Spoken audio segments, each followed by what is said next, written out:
Bonne nouvelle, Kékérose va partir en guerre seul contre les ours de là-haut, là, dans le froid. Là. Il combattra seul les forces ennemies. Alors, Kékérose, c'est un soldat d'élite de l'armée française. C'est un militaire haut gradé, entraîné par les forces spéciales américaines. Son parcours militaire est très impressionnant. C'est d'abord un vétéran de la guerre du Covid, ça veut tout dire, et durant cette guerre meurtrière, il a fait prisonnier 60 millions de gens. Kékérose les a stressés, confinés et détruits mentalement. C'est un dur. Kékérose sait manier toutes les armes de guerre connues et inconnues, et même tordues.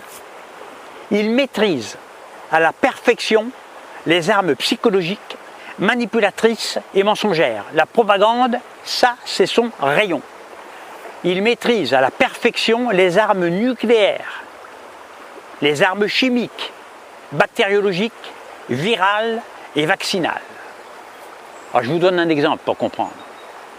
Il est capable, à lui seul, d'arrêter un char moderne ennemi, lancé à pleine vitesse contre lui, le Kékérose. Quand un char lui fonce dessus, Kékérose se jette d'un bond comme ça sur le côté pour l'éviter. Kékérose cale discrètement sa botte comme ça là, sous les chenilles du char. Le char se retrouve immobilisé, neutralisé, et puis par un violent coup de rein, Kékérose bascule le char de plusieurs tonnes quand même. Il le bascule sur le dos. Il le retourne comme une tortue. Peu de gens le savent, mais quand un char est retourné sur le dos, ses chenilles tournent dans le vide. Il est neutralisé. En langage militaire, c'est ce qu'on appelle la Caraïbe, la technique de la Caraïbe, en référence à la tortue justement des Caraïbes. Ensuite, Kékérose n'a plus qu'à extraire l'ours de son habitacle. Il le sort comme ça.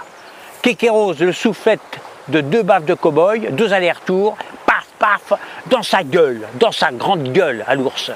Et enfin, il déchiquette le monstre d'acier, morceau par morceau, tôle par tôle, boulon par boulon, limaille par limaille. Et tout ça, il le fait à main nue. Main nue, on le surnomme justement Manu.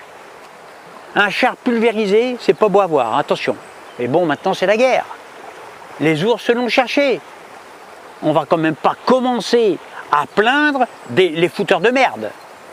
Alors évidemment, quand les autres chars voient ce massacre, cette tuerie, ce carnage, c'est la débâcle. Les ennemis se font dessus, rendant le champ de bataille impraticable. Quand un ours à la chiasse, provoqué par la peur de Kékérose, mais là, ça fuse de partout. Ça dégage dans tous les sens du terme. Et finalement, l'ennemi s'enlise dans ses propres déjections. Et les fouteurs de merde pleurnichent.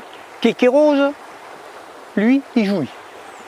Donc c'est ça la bonne nouvelle, pour ceux qui ne voulaient pas courir au casse-pipe. Kékérose ira seul combattre les ours. Il ira tout seul. Comme Kékérose est le chef des armées et que sous sa capote rose, il cache une arme secrète rose, de la grosseur d'un radis rose, eh bien c'est Kékérose et lui seul qui partira au front contre les ennemis. Le peuple est heureux, rassuré de ne pas servir de chair à canon. Alors là, c'est Francis Ngannou, le Predator, champion du monde de MMA. Il arrive sur le ring, habillé tout en rose. Grosse patate, ça n'a pas été long, moins de 2 rounds. Que les ours se méfient. Kékérose veille sur nous. Grâce à Kékérose, la guerre n'aura pas lieu entre les 2 pays. Ouf! Pourquoi? Eh bien parce que les gros ours ont bien trop peur d'affronter Kékérose. Kékérose a un petit Kékérose. Il porte les couleurs de la France. Vive le Kékérose de Kékérose. A bientôt pour une prochaine vidéo.